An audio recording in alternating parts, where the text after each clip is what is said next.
In this particular video, you may first see that or notice that there are several instances where I'm going to say that, have a good day or something like that. And meanwhile, there's more video to go. And that's because at one time when I made these videos, they had to be made individually because of the software I had been using at the time would only let me input one question at a time. I've since have better software, so but I haven't had a whole lot of time to re-record everything. So some of the examples you see in 3.6 are going to be instances where I've spliced together the recordings of individual examples. And 3.7, since it's not done with Math 120, you're going to notice that it's just going to be proceeding as usual because that's the only part I am recording brand new because I didn't previously use that section. So just wanted to make sure that you were aware of this before you headed on to this exercise, and don't get fooled about me saying have a good day in the recordings, making you think that, okay, you're done with the recording at that point.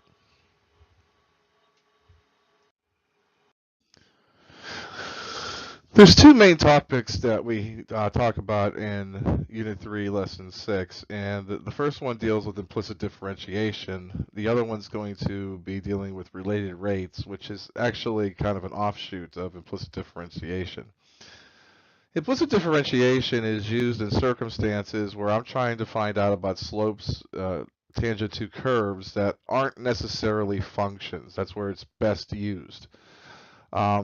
So to kind of like give an idea of the need for it, they look at the equation here: x squared plus y squared equaling 25, which is a circle that has a center at the origin and has a radius of 5. It's not a function. So if you tried to solve this for y, you would get y equals plus or minus the square root of 25 minus x squared. And, essentially because that plus or minus symbol is showing up, that's an indicator that I don't have a function because I can have several x values produce more than one y value. So it's not a function, and therefore if I wanted to try to figure out the slope of a line tangent to the circle or find the equation of a line tangent to a circle, I wouldn't be able to do that as easily because I'd have to kind of figure out, well, is that point of intersection at the top half or the bottom half of the circle? Because that's what the two functions I actually have here, y equals the square root of 25 minus x squared and y equals negative square root of 25 minus x squared. I had to figure out which one of those functions would be useful in figuring out what the overall result is. So that's what this kind of gets into here, So I'd have to know which one is the top half, or if the point I'm looking for the intersection to be on the top half or the bottom half.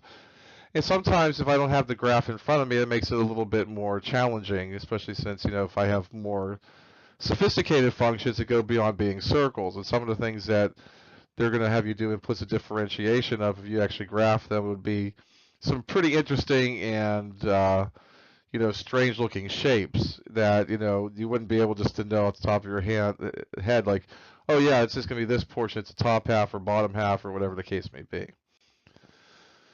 So to find the slope anywhere on the circle, we differentiate the top and bottom functions separately in these examples. However, if we learn to differentiate implicitly, we would actually get, an equation that would help us discover the slope of the tangent line everywhere. The only thing that's going to be different is I would end up with an equation that is in terms of x and y. So, and basically, what I'm going to be using here, they talk about the generalized power rule. I'm using the chain rule because I'm going to, even if y is not a function of x, I'm going to treat it as a function of x. I'm going to treat it as still if it were reliant upon or dependent upon x.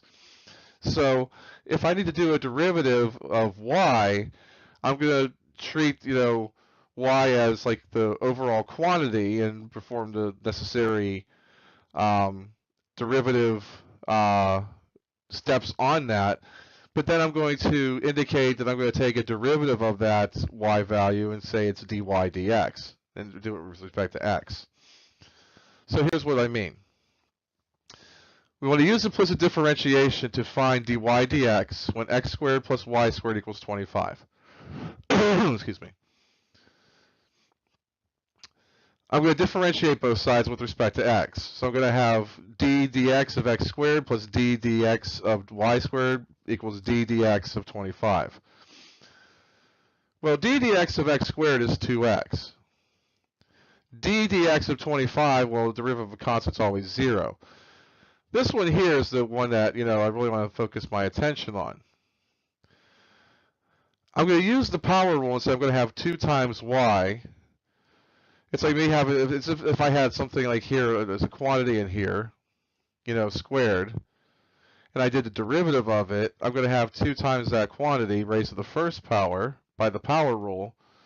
And then whatever was in here, I do a derivative of that on the outside. And that's what's going on here with the y. So I'm doing the derivative 2y times dy dx. So now what I'm going to be doing is solving this equation now for dy dx. I'm going to treat this as my variable. So then I would get 2y times dy dx equals negative 2x. I would then divide both sides by 2y. And the 2's would cancel, so I would end up with dy dx equaling negative x over y.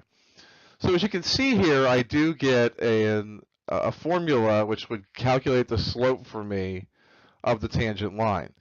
The only thing that's different here as compared to what I had before is before, if I only had the x coordinate, that's all I really needed. The y coordinate, nice to know, might even help me eventually figure out the equation of the line, but if I was just looking for the slope, didn't need it. To even figure out the slope for circumstances like this, I'd have to have both the ordered pairs known. So for this case here, if I wanted to calculate the slope of the tangent line anywhere on for any line that's tangent to the circle x squared plus y squared equals 25, I would do the negative ratio of the x coordinate over the y coordinate for that particular point. So to kind of put this all in perspective, to find dy dx by implicit differentiation, I differentiate both sides of the equation with respect to x, and then differentiating a y, I include the dy dx. So essentially, I'm using the chain rule. I'm treating y as a function of x or as a quantity involving x, and so I'm using the chain rule on it. So I do a derivative of y following all like exponent rules and all the other things that we learned about, and then I take the derivative of the quantity itself. That quantity is just y, so I'm saying dy dx. Didn't show up so much in this last problem, but if I have multiple dy dx's, I'm going to gather them and collect them on one side so that I can eventually factor it out. And anything that doesn't have a dy dx, I'm going to move to the other side of the equation. And then once I factor out the dy dx, I divide both sides, and typically at that point, isolating dy dx, and that'll give me the formula, typically in terms of x and y, that would give me the slope of the tangent line at a specific point, given both the x and y values. So with this being the case, and now you have the general procedure that's needed to do implicit differentiation, and you had an example to see, it's time for you to give it a try. So here is your example to try out.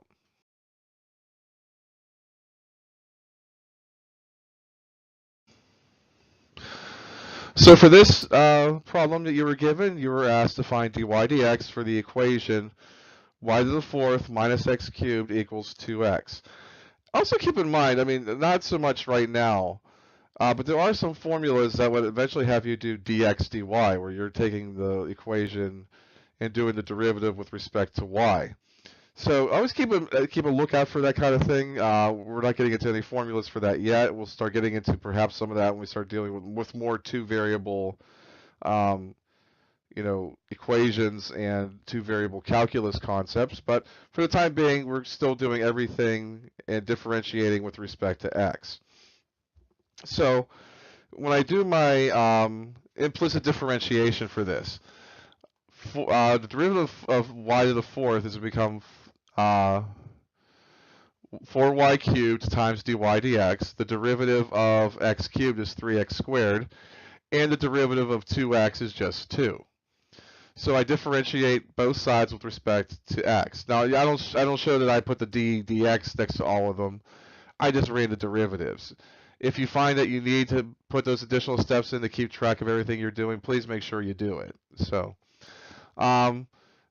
luckily here I only have one term that has dy dx, so I'm going to work on isolating dy dx. So I'm going to add 3x squared to both sides.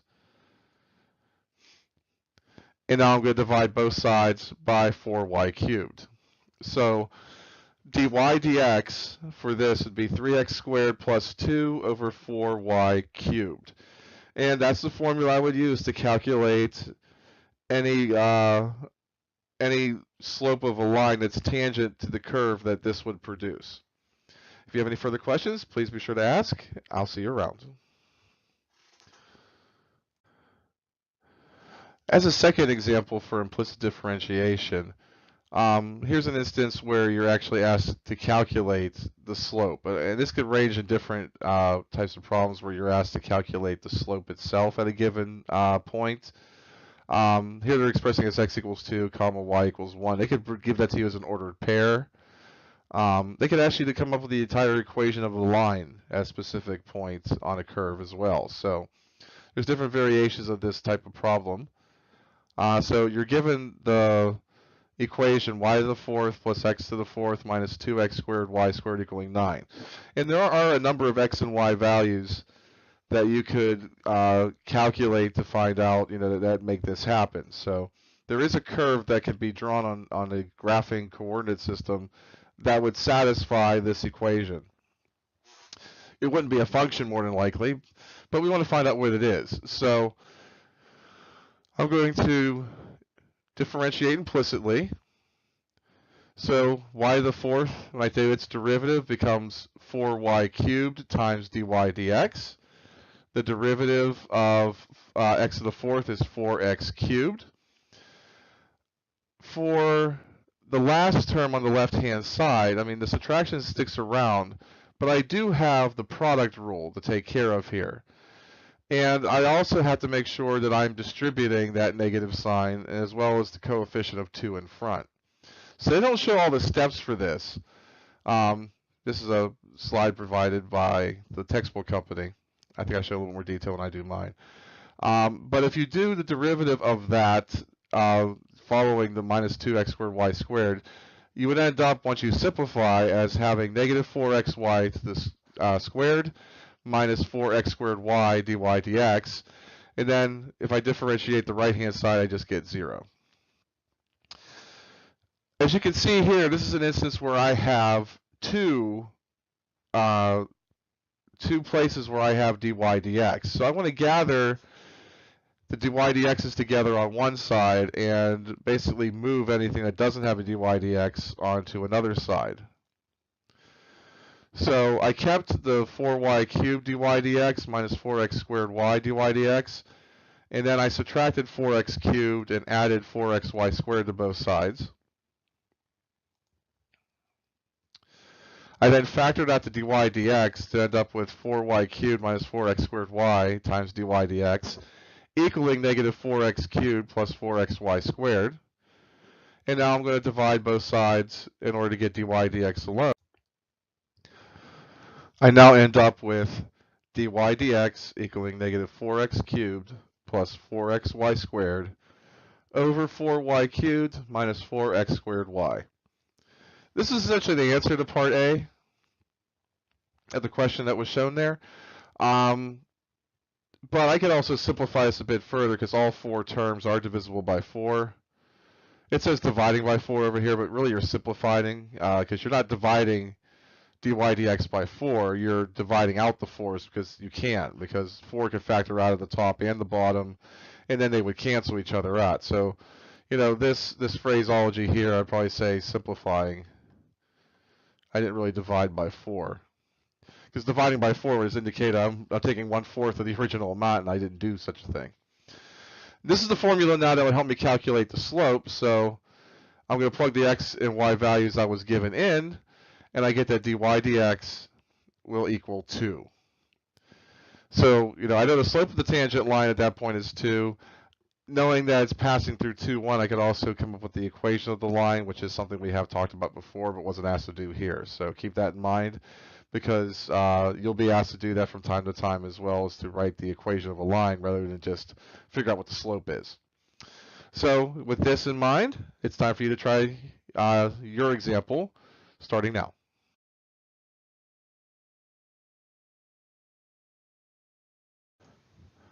So here you were asked to find dy dx at negative 2, 2 for the equation x squared y plus y squared x equaling 0. Although not necessary, because if you're given a problem on a test or a quiz or a homework problem or web work problem, a textbook example, whatever the case may be, one should always kind of check to make sure that negative 2, 2 is actually a point that this curve would produce or this curve would pass through, by making sure that if you plug those numbers in, you would in fact get 0, and you do. But always keep that in the back of your head to possibly look for that, as if there's anything that seems like it's not going to happen for that, double check that just to be sure, because this only works if you're looking for an equation of a line that's tangent to the curve. If it's tangent to the curve, it has to pass through a point that's on the curve. If it doesn't pass through a point that's on the curve, then this methodology doesn't work. So I'm first going to find a formula for dy dx. So here I have two products being added together. So I'm going to have to apply the product rule twice, as well as the chain rule everywhere I see a y. So when I differentiate the x squared y, I get 2xy plus x squared dy dx. When I differentiate the y squared x, I get y squared plus 2xy dy dx. And of course, those are added together. And the derivative of 0 is still going to be 0. I want to get this equation solved for dy dx, so I'm going to group the dy dx's on one side, and I'm going to place the things that don't have dy dx on the other side. So I have x squared times dy dx plus 2xy dy dx equaling negative y squared minus 2xy. I can factor out the dy dx, and I divide both sides by x squared plus 2xy. And I end up with the formula for dy dx as being negative y squared plus 2xy over x squared plus 2xy. Now that I have my formula for this, I'm going to use the fact that I have an x value of negative 2, and I have a y value of 2. So when I evaluate dy dx at the ordered pair negative 2, 2, and this is how we oftentimes will represent that, I'm just plugging in negative 2 everywhere I see an x, and I'm plugging in a positive 2 everywhere I see a y. And when I work that all out, I end up with negative 1. So dy dx at negative 2, 2 for this curve would be negative 1. And that's the end of this example. If you have any further questions, please feel free to ask about them, and we'll go over it. Have a good day. One of the areas where we make some use of implicit differentiation is in problems that deal with what we call related rates. And that's where I basically have two rates of change that occurs in a way that one affects the other. I mean, so like, one variable speeding up might make another variable speed up or slow down depending on the situation I have in front of me. And typically that means that I'm going to have, at least two variables, but they're going to be, those two variables or more are going to be considered to be functions of time. So these are things that are going to change over the course of time, and time is going to be the variables. So, and that's why I have the need to do implicit differentiation on it, because I'm not differentiating with respect to the variable that I have in front of me, more so the variable of time, which is sometimes not even initially involved in the problem. So To give an example, so you have a pebble that's thrown into a pond and causing circular ripples to radiate outward. If the radius of the outer ripple is growing by 2 feet per second, how fast is the area of its circle growing at the moment when the radius is 10 feet? So we're looking to, so we know that this outer ripple is moving outward at 2 feet per second. And we want to know how fast the area has been increasing when it's at 10 feet. So we're going to start with the formula that relates area and radius together, because those are the two things that are involved with the rates of change, and we happen to have a formula for it, and that's A equals pi r squared. Now, most of the time we look at this formula as being area with respect to the radius. We look at, A being a function of r. But in actuality, in this one here, we're treating A and r as both functions of t. So we're kind of looking at this almost in a parametric manner, which is, parametric equations, which is something that some pre-calculus courses cover, but, minimally. So you may or may not have heard of that before, but if you did, hopefully you remember what those are. So, so they're both functions of t. And we know that the radius is increasing at 2 feet per second, which is what dr dt. So dr dt is going to be 2. We're looking for dA dt. So to find a relationship between dA dt and dr dt, I take a derivative of this with respect to t. So the derivative of the area with respect to t is dA dt.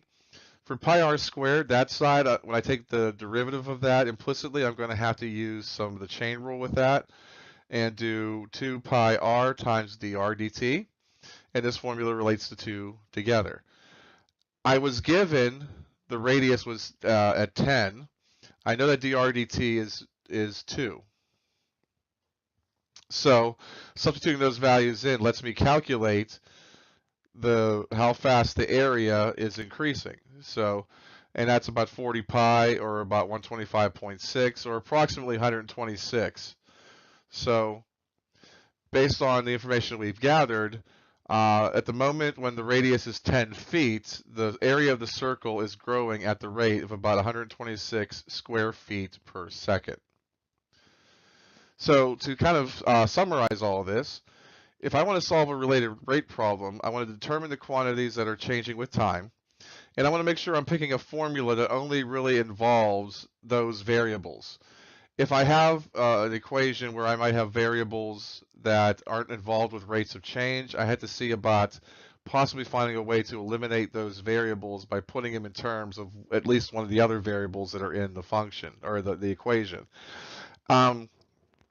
I mentioned that because that's something that some problems in a scientific calculus course would often do. I don't think you're going to necessarily have to be concerned about that for this course, but you want to differentiate both sides of the equation implicitly with respect to t, and then you need to substitute into the new equation any given values for the variables and for the derivatives, or ones you've had to calculate.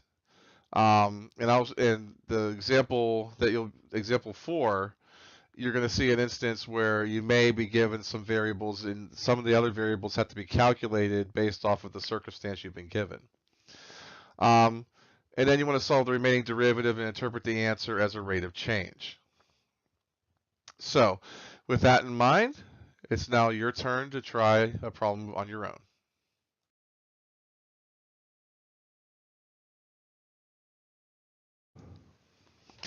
So for this problem here, you were given the radius of a spherical tumor is growing at 2/3 centimeters per week.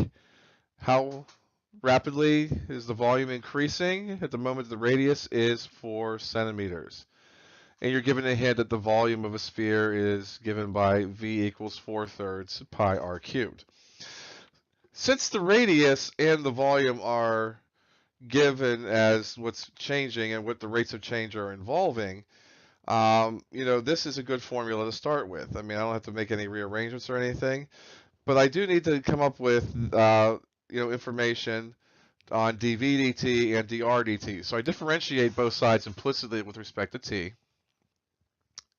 And when I do that, I get that dv dt equals 4/3 pi times 3r squared times dr dt. Again, when I differentiate the right-hand side, r being a function of t, and when I do this implicitly, I'm going to have to like kind of make use of the chain rule and the principles behind that. When I simplify this, I get that dv dt equals 4 pi r squared dr dt.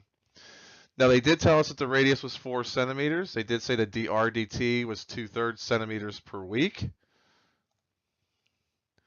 So dr dt equals 2/3, r equals 4. I plug those values in, and I get that dv dt equals 128 pi, 28 over 3 times pi, or I can even say 128 pi over 3 cubic centimeters per week, which is approximately 134.04 cubic centimeters per week. So sometimes you might be asked to produce an exact answer, other times maybe not so much, but that's all I have for this one. So if you have any further questions, feel free to ask about them in class. For the fourth example in this list, of course, the second example dealing with related rates, I'm giving you some circumstances where you may have to calculate a value or two in order to find the rate that you're looking for. So, for instance, here, suppose that two boats leave a dock at different times. One heads due north, the other due east. Find the rate at which the distance between the boats is changing when the first boat is 32 miles from the dock, traveling at a speed of 35 miles per hour, and the second boat is 51 miles from the dock, traveling at a speed of 32 miles per hour. So basically, we have this picture here that I'm making. We have the dock down here at the bottom, which is basically, their starting point. Now, they started at different times, but I can still measure the distances from the dock to either of the boats. And they're not really saying which one's one heading due north, which one's heading due east, but I'm assuming that B1's the one handling going due north, the other one's going due east. So, and it doesn't matter so much about what's going on with if the north one was going at 51 miles at 32 miles per hour, or if it's the east one doing that, the calculation would still be the same. So, I'm also defining little d as the distance between boats, and after I'd already made this, and the number of times I had to use derivative notation, a lowercase d for this kind of instance probably wasn't the best choice, but you want to keep track of what's going on with this carefully because of the fact that I did make that choice in this problem. So basically what's being formed, if I'm looking at the distances between each boat and the dock, and then the boat and the two boats with respect to each other, is I have this right triangle. And so for me to figure out how these distances all relate to each other is based on the Pythagorean theorem. And that's why you see me starting with the formula b1 squared plus b2 squared equals d squared. That's just the Pythagorean theorem. So,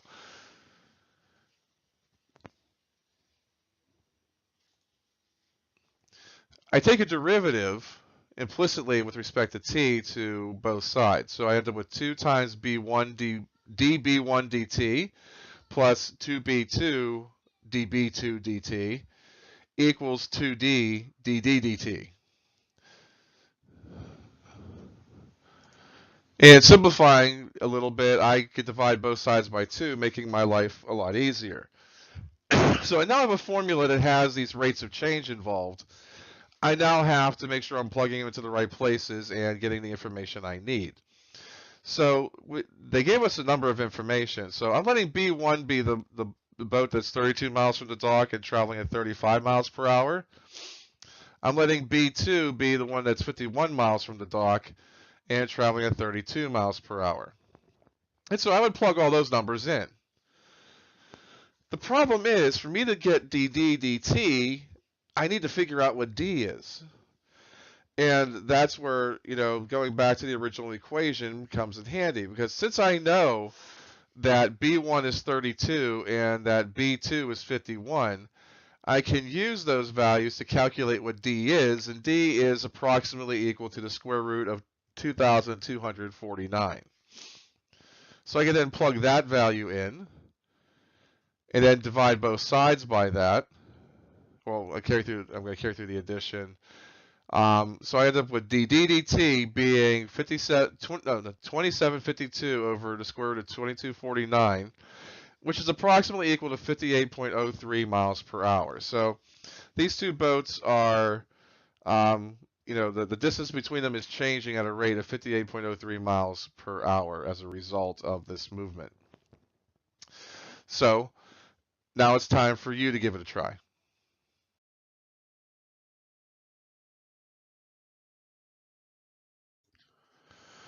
So for the example you've been given, a boat is pulled into a dock by a rope attached to the bow of the boat and passing through a pulley on the dock that is 1 meter higher than the bow of the boat. If the rope is pulled in at a rate of 1.4 meters per second, how fast is the boat approaching the dock when it is from 7 meters from the dock? So there's a lot of things going on here. So I draw a little circumstance here, a little picture. So I have the bow of the boat. The distance between the boat and the dock is a horizontal distance. There's a rope between the bow of the boat and the pulley on the dock, which is going to be another distance, a distance that they do give us a rate of change for. And I do have basically a vertical distance from basically a horizontal line extending from the bow of the boat up to the dock, which is 1 meters high. Since we're assuming, like, unless we're told otherwise, that this dock is, made perpendicular to the earth and therefore the water surface, that I do have a right triangle here. So basically, this function, this equation I have here, where r squared equals d squared plus 1 squared, represents, the distances and how they relate to each other in this right triangle, which means that r squared equals d squared plus 1. So since I do have a rate of change for the rope, and I do have a rate of change for the distance that the boat is from the dock, which is how fast it's going to be approaching, this formula is sufficient as far as where I start with and what I want to differentiate. So I do differentiate it, and I get 2r dr dt equaling 2d d dt plus 0, because that's the derivative of the 1. Which means once I realize I don't have to write the plus 0, both sides are divisible by 2, so I can simplify and say that r times dr dt is going to equal d times dd dt.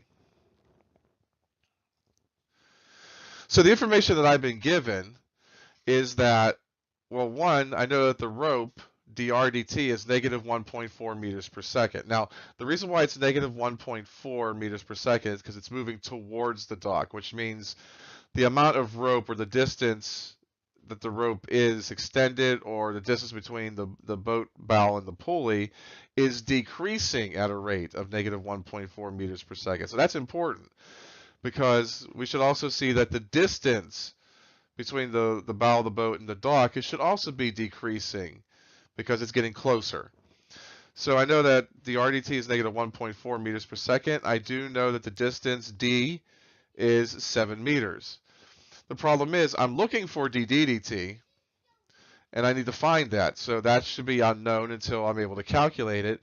I need to figure out what r is. And that's what I use the equation for. I do know that r squared equals d squared plus 1. So r squared is going to be 7 squared plus 1, which means r squared equals 50. R would be equal to the square root of 50, which is the same thing as 5 times the square root of 2. So now I know what that is. I can now calculate what the dt is. So plugging everything in where it belongs, I get that negative 7 square root 2 equals 7 dt, which means that dt is a negative square root 2 meters per second. So what that means in context of this problem is I can say that the boat is approaching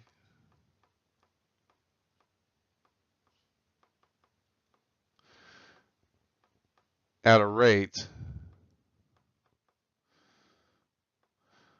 of square root of 2 meters per second. All the negative is telling me is that it's approaching the dock. It's not really stating anything other than that direction. So So when it's asking us how fast it's approaching the dock, they already know it's going to be a negative value, so I don't have to present it that way. So that is the end of this problem. If you have any further questions, please feel free to contact me or ask about it in class. Have a good day. In section 3.7, we start dealing with differentials, which is, we start making a comparison between the terms of delta x and delta y and dx and dy. And essentially the main difference, I mean, they both represent changes in those variables. Delta x and delta y are the actual changes that occur on the function itself, whereas dx, dy, they represent changes that occur on the line tangent to the curve.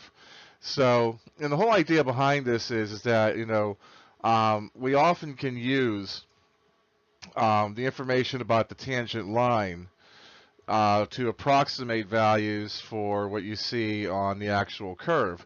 And the reason for this is, I mean, it's a lot easier to interpret aspects and calculate aspects of a line than it would be to do certain functions that have like maybe a polynomial function that has a high degree, or ones that have multiple types of functions, like a combination of say a logarithm and square root and something like that.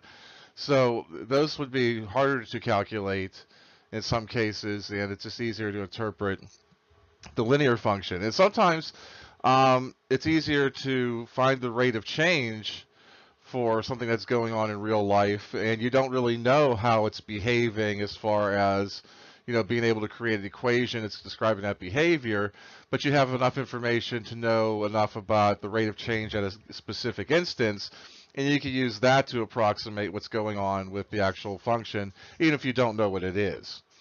So now you're not going to be doing anything that's super complicated as far as functions go, and you might be thinking, well, then why don't we just find out what the actual change is?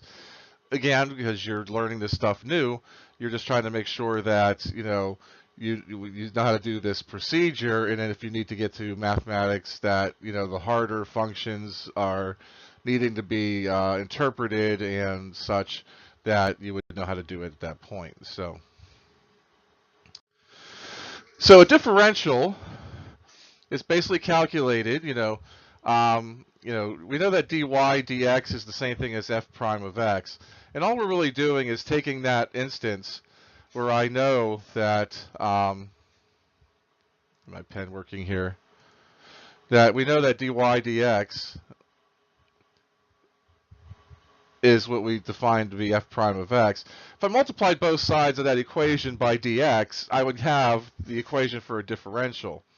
So a lot of the procedure you're going to be looking at here is pretty much the same as what you may have done, for derivatives. It's just interpreted a different way. So the first questions are kind of very basic, just kind of plug and chug once you find the derivative. It says find dy, evaluate it at x equals 2, and dx equals 0.5. So to go through and do that,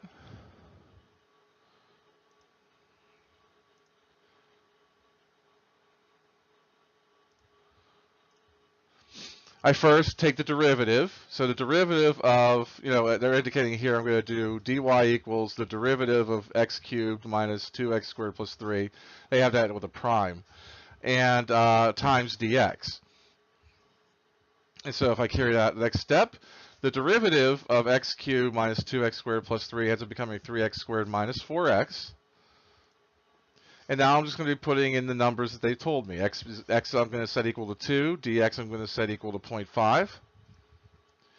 And the value is now calculated. So we get that the answer is 2. So basically dy is 2 when x equals 2 and dx equals 0.5. The interpretation of this means that the tip of dx being 0.5 units to the right from the point at x equals 2. So basically, it's just basically saying that at that point, that since, we had a change on the tangent line of 0.5 units, that the change of y on the tangent graph is gone up by 2 units. So Use the differential of the function y equals x plus the square root of x minus 1 cubed, and evaluate it at x equals 1 and dx equals 0.2. So this is your turn. See if you can repeat some of the same steps I just demonstrated and come up with an answer to this.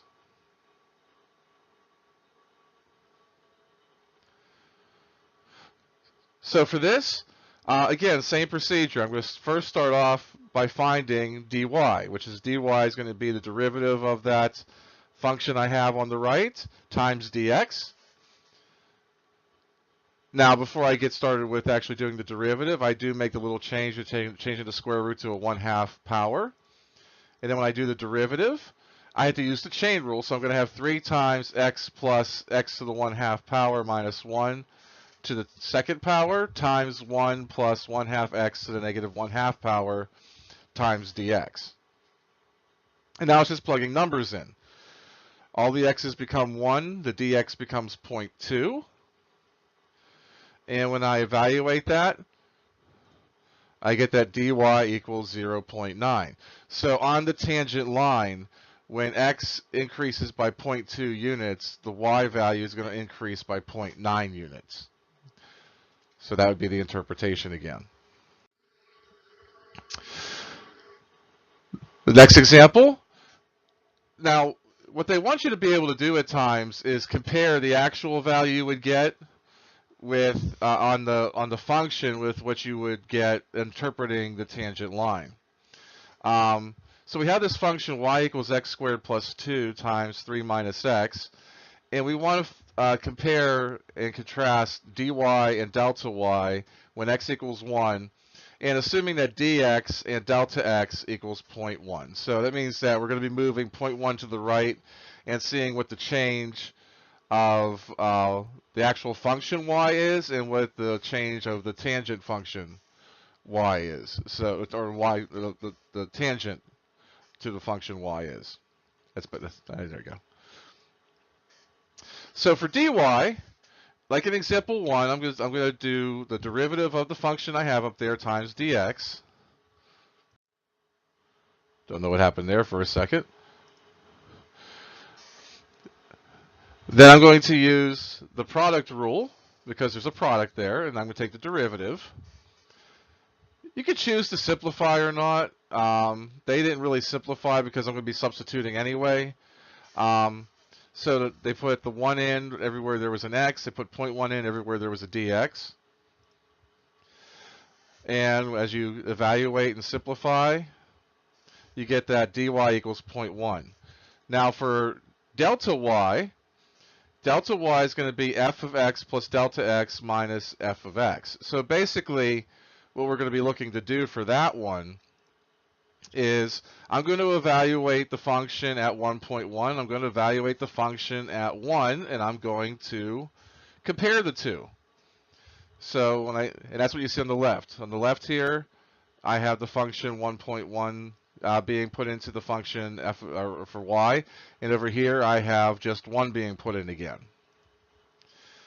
And I get 0.099. So as we can see here, and the reason why, again, we can use linear approximation to approximate some very complicated things is because as long as delta x isn't too big, then comparing the line and the actual function and the values you get are going to be very close to one another. Of course, the bigger delta x and therefore dx becomes, the further apart those tend to get. So now it's going to be your turn.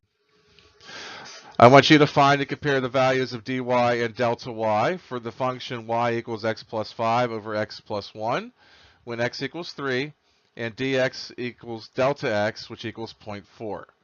So take some time, answer the questions that I'll pose to you, and then we'll go over this.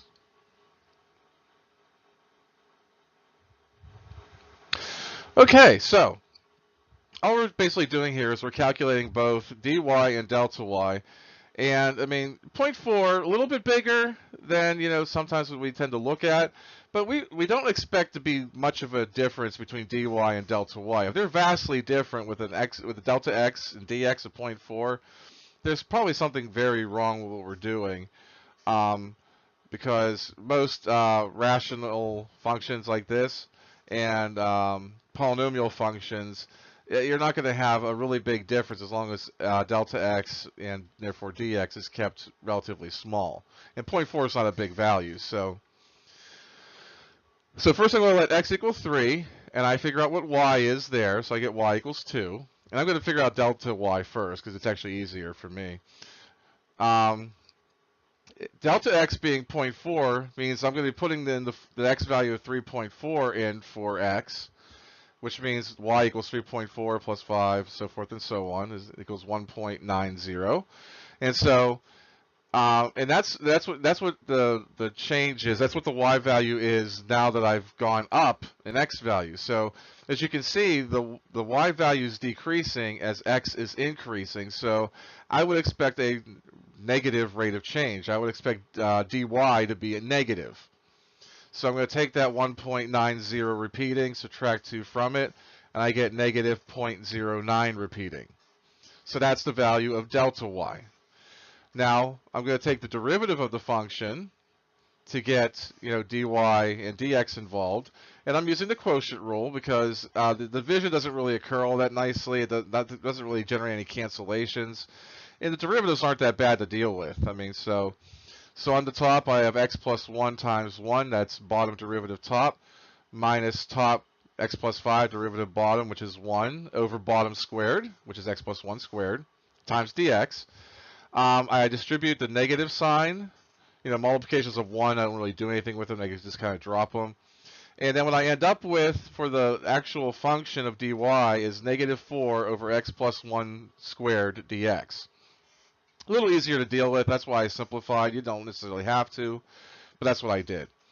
So again, here we're using x being 3 and dx being 0.4.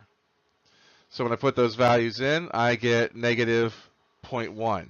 And negative 0.1 and negative 0.090909 are not that far apart. You're talking about basically about a 0.01 difference. So again, not a huge difference between delta y and dy in this respect.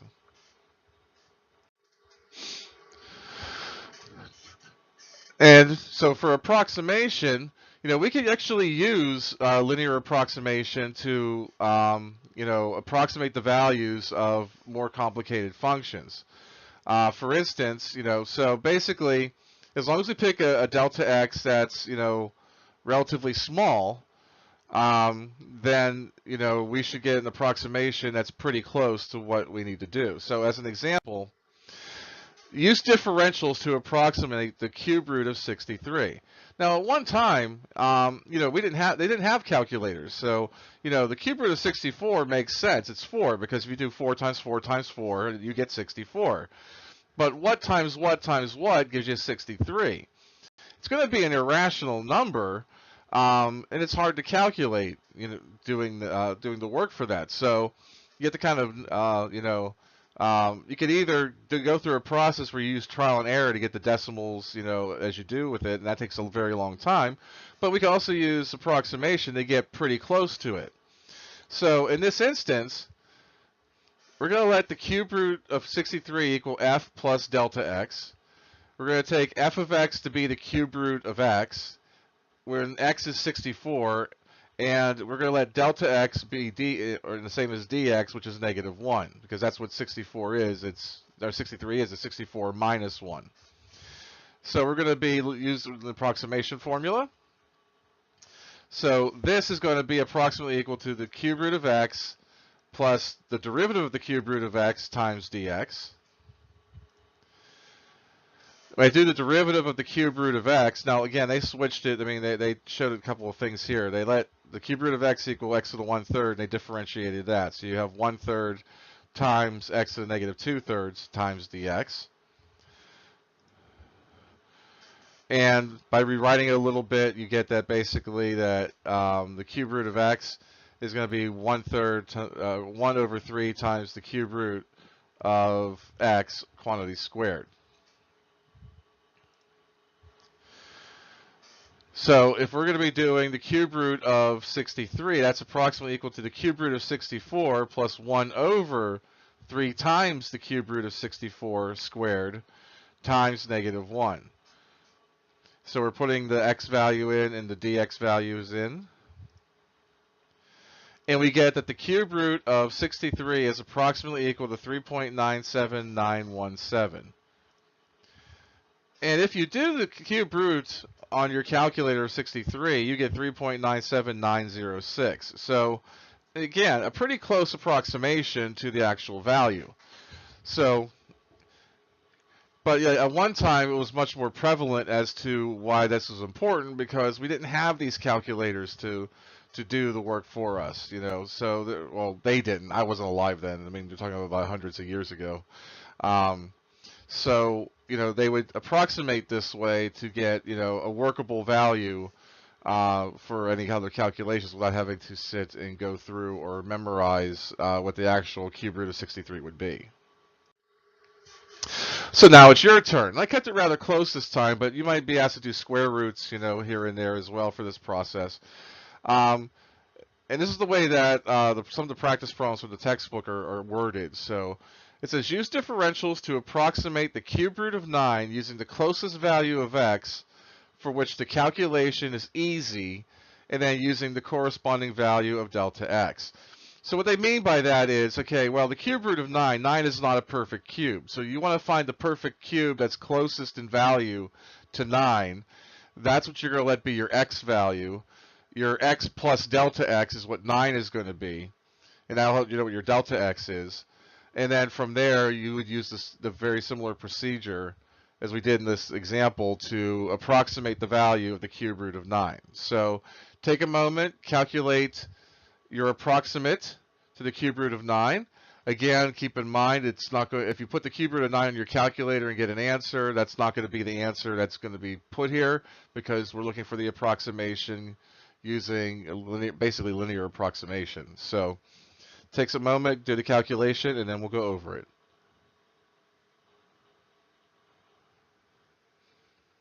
All right then, so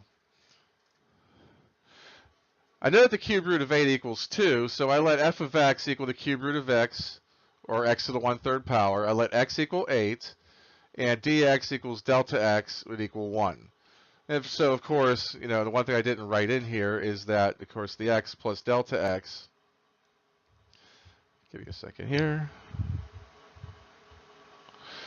the x plus delta x would equal 9. So when I do the derivative of f of x, I get 1/3 x to the negative 2/3 power, which means that dy is going to be essentially that value. Again, I rewrote it, times dx. So dy is going to be 1/12.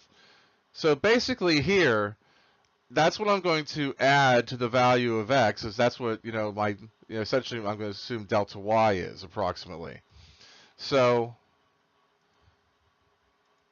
the cube root of 9 is approximately equal to the cube root of 8 plus 1/12, which equals 2.083 repeating.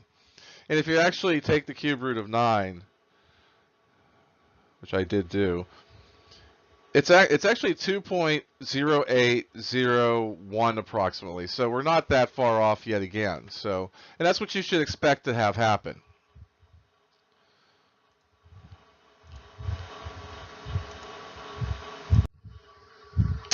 Error propagation. So basically, you know, when you construct things, when you make things, even like when you would analyze business models and things like that, you're going to oftentimes see that they're going to say that this has a plus or minus error of this has a plus or minus error of that. Well, if you're using something that could have an error of plus or minus, you know, whatever, that error is going. If you're using that value in a calculation of something else, that error is going to translate over into that and affect your outcomes of possible values there. And what you often want to do is make sure you know, well, if the variable I'm putting in has like an error of plus or minus 1, then what's the, you know, when I carry out my calculation, what's the error on my calculation as a result of that? So the one thing they basically tell us here is that there's two types of errors that we're going to be looking at. There is what we call the absolute error or just the error. And that's just basically, if I'm measuring something in inches, it's going to be in inches. If I'm measuring something in, dollars, that'll be in dollars. But sometimes it doesn't give you an idea of how big that error is because of the fact that, as they make an example here, if I'm measuring something that's 75 inches long and I say, well, then, or I'm calculating something and I say it's 75 inches long, then being off by as many as 2 inches is not a big deal. Meanwhile, if it's 5 inches that I'm calculating to be and I'm off by 2 inches or so, that means it's a pretty big deal. So what they're trying to make the idea here is that we often will calculate a relative error, which is a percentage error, that gives us more of an idea of how much this error is affecting things. So if you have a large percentage, that means that that's a pretty significant error. Meanwhile, if you have like 1.2%, that may not be that bad. So if you have something like a 30% error, that's off quite a bit. So the example for this, rate on a scale of 0, no relief, to 100, complete relief, the analgesic effect of aspirin is given by A of x equals 100x squared over x squared plus 0.02, where x denotes the dosage in grams between 0 and 1. One baby aspirin contains 0.081 grams of aspirin. Estimate the effect of a change of 0.005 grams plus or minus in this dosage on the pain relief, both as an absolute error and as a relative error. So here they want you to use the error and say, okay, if we change the dosage by 0.005 grams, how much of an effect is it going to have on the pain relieving effect, based off of this function? So an error of 0.005 plus or minus means that delta x might be any value from negative 0.005 to 0.005. But we need only calculate dA at the extreme possibilities. dx equals plus or minus 0.005. So we first find out, we first get a function for dA by doing the derivative of a of x times dx. And using the quotient rule, that's what we get. And by simplifying, that's what we end up with for the value of dA. We know that dx is 0.005, and the amount we're starting with for x is 0.081. So we're putting those values in. And so using a calculator, we get plus or minus 2.3. Now you have to remember that this is a difference in relief factor from 0 to 100. So this is basically almost like a percentage in and of itself. So that means that changing the dosage by 0.005 from 0.01 will change the pain relief by 2.3 points up or down out of a scale of 100. To find the relative error, we first calculate the original amount. So we have to see what the pain relieving effect originally was with 0.081 grams of aspirin, and we had that was at 24.7. So you're talking about at the scale of relief as it was, not much there. I mean, you're not even halfway through this scale, between no relief and complete relief. So you're probably having something that doesn't affect the pain a whole heck of a lot. But, we want to see what this dosage change is going to do with this effect, according to terms of relative error. So we take dA over A, and we get plus or minus 0.093, which is about a 9.3% relative error. So not a huge percentage. I mean, usually we like to see percentages like 5% or below a lot of times when you're doing this kind of analysis because it's kind of more statistical. 9.3%, still not a huge change, but it's still an error that would be noticeable. So that means it could make a slightly noticeable difference if you change the dosage. Nothing major though. So that's what this is going to have you do. So Your turn for error propagation. 1-inch steel ball bearings are machined to within a tolerance of 0.005 inches. Find the error in relative error in volume. To help you along with this, in case you don't remember, the volume of a sphere is given by 4/3 pi r cubed, and basically a ball bearing is a sphere. So use this function as a starting point and calculate the error in volume as well as the relative error in volume by having an original error in the radius, because when I say a 1-inch steel ball bearing, that means it's a 1-inch radius. That radius is, could be off by 0.005 inches either way. So take a moment, do your calculations, answer the questions, and then I'll go through this.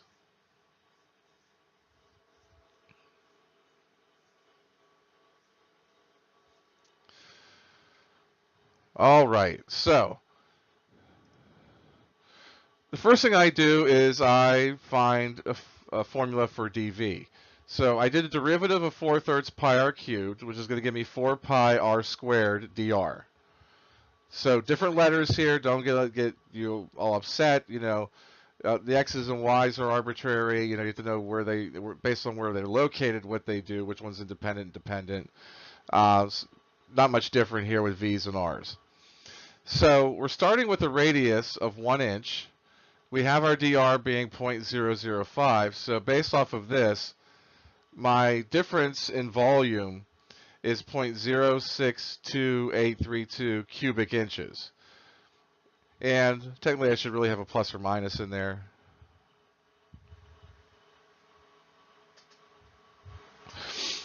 That's how much the volume can be off by being off by 0.005 inches.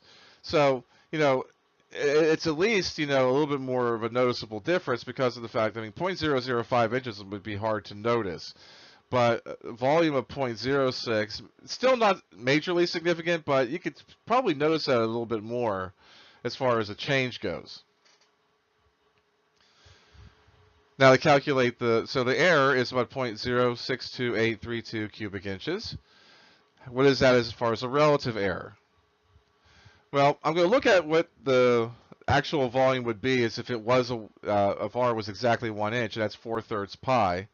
And when I do my calculation coming up, I'm actually going to use this one here because it's more exact, and it works better with the pi that I have with that one. So when I carry through the relative error, I'm going to do dV over V, which is 0.02 pi over 4/3 pi, and that gives me plus or minus 0.15 exactly. So that means that the error, the relative error, is about 1.5% plus or minus. So, somewhat noticeable, not significant. So basically a 1.5 error, if the ball bearing is used and it has to be 1 inch and it's off by this much, it'll probably get away with it. It's not going to cause any major problems as if it was off by, say, like 7%. Those could cause damage. If you're off by 30%, that's going to cause a lot of damage. So marginal analysis. So much like we did with linear approximation, we could use marginal cost, marginal revenue, marginal profit to approximate a change in profits, a change in cost, a change in revenue, and a change of profits, respectively. So you're seeing a lot of the same, notations that you saw when we were looking at linear approximation. So these approximations can be, and they would be more accurate as long as delta x and dx are closer to 0. But we can actually use the marginal costs, revenue, and profits to approximate, what the profit or what these things would be, for a change in whatever x is representing. So for this example, the cost of manufacturing a Wi-Fi enabled smartphone is given by C of x equaling the square root of 2x plus 9. That's in millions of dollars, where x denotes number produced in thousands. So we're going to use C of 8 and MC of 8, the cost and marginal cost of manufacturing 8,000 phones, to approximate the cost of manufacturing 8,300 phones. And then they ask you also to interpret what the marginal cost of 8 is. So let's go through this. First, the very first thing you do is that you look at the cost function at 8, and what you end up getting is the square root of 25, which equals 5. So that means that, if I interpret that, the cost of manufacturing 8,000 smartphones costs approximately $5 million. Now, if I do the marginal cost, that's doing the derivative of this. And when I do the derivative of this, I get the function 1 over 2 times the square root of 2x plus 9 times 2.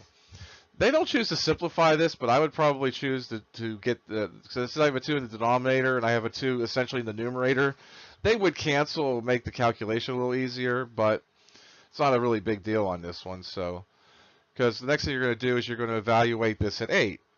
So I'm just plugging 8 in by substituting x equals 8. And I get that the marginal cost at 8 is 2. So in perspective, when I've manufactured 8,000 phones, then the cost of manufacturing these phones is increasing by 0.2 million or $200,000 for each 1,000 phones manufactured. So that's the rate. It's not per phone, it's per 1,000 phones. So 0.2, so $200,000 per 1,000 phone. And I could probably easily convert that and say, well, that's just $200 per phone if I wanted to. So there's different ways to interpret as far as that goes. But we'll talk more about it in a moment. Since x is in thousands, delta x equals 1 corresponds to 1,000 phones. So if I only want 300 more, that means that delta x is 0.3. So since I'm increasing by 300 phones, delta x and therefore dx is 0.3. So C of 8.3 is approximately equal to C of 8 plus the marginal cost at 8 times 0.3. And when I work that out, I get 5.06. So using this approximation method through marginal analysis, I'm approximating that 8,300 phones should cost about $5,600,000 to manufacture. Getting back to the interpretation of MC8, which I already kind of did, that being 0.2, basically again means I'm doing $200,000 for each 1,000 phones, or $200 per phone. That's why when you see that we're only increasing by 300 phones, that I'm getting $60,000 more added to the cost. So that's why it ended up being $5,060,000. So now it's your turn. For the price function, you have to be careful about. There's a number of things going on with this. They're giving you a price function. Little p of x equals negative 0.5x plus 15, where p is in hundreds of dollars and x is the number sold in hundreds. You're also given this cost function, c of x equals 80x plus 160 over x plus 12, where c is in hundreds of dollars and x is in numbers sold in hundreds. Use p of 8 and mp of 8 to approximate the profit when 830 items are sold and interpret the marginal profit value. So take a moment, answer the questions I am asking of you, and we'll return and go through this.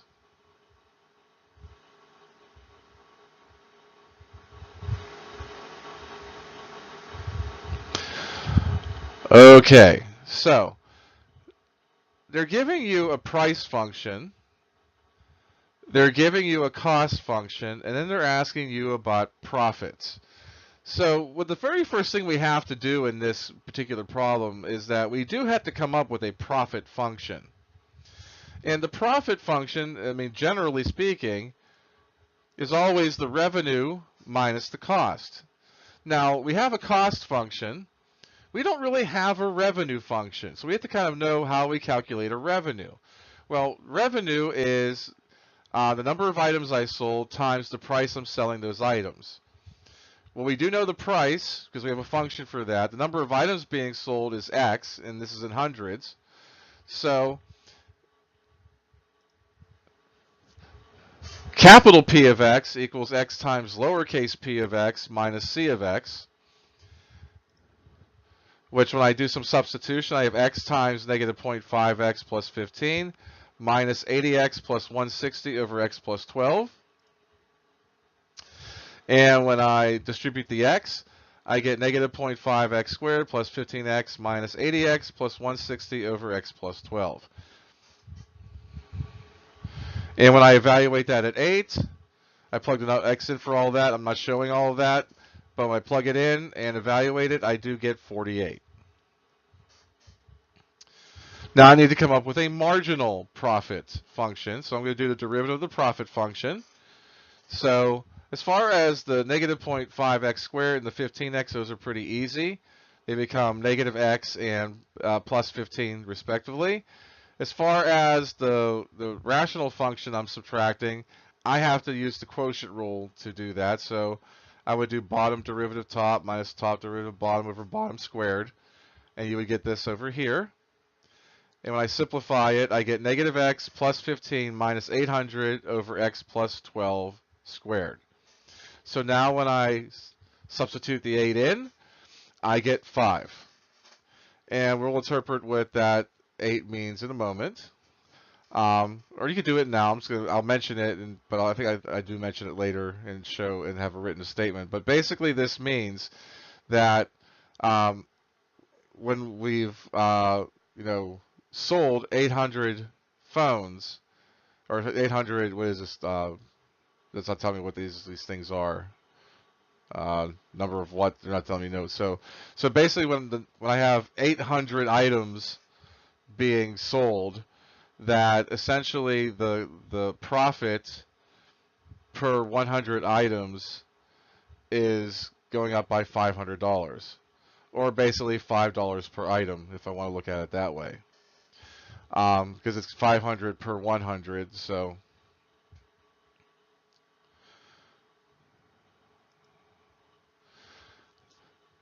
much like before, x plus delta x is going to be 8.3, because that's how I would interpret 830 for these circumstances. So delta x is 0.03.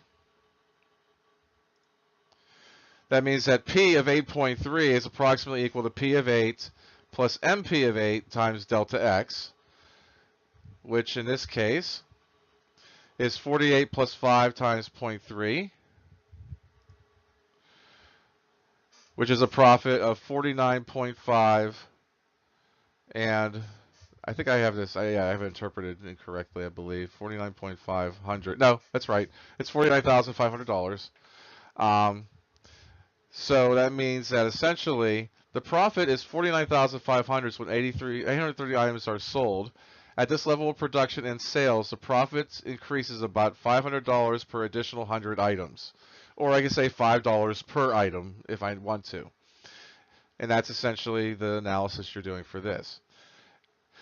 And that's the end of this video. So if you have any questions with 8.6 and 8.7, make sure to ask about them in class. Until next time, have a good day.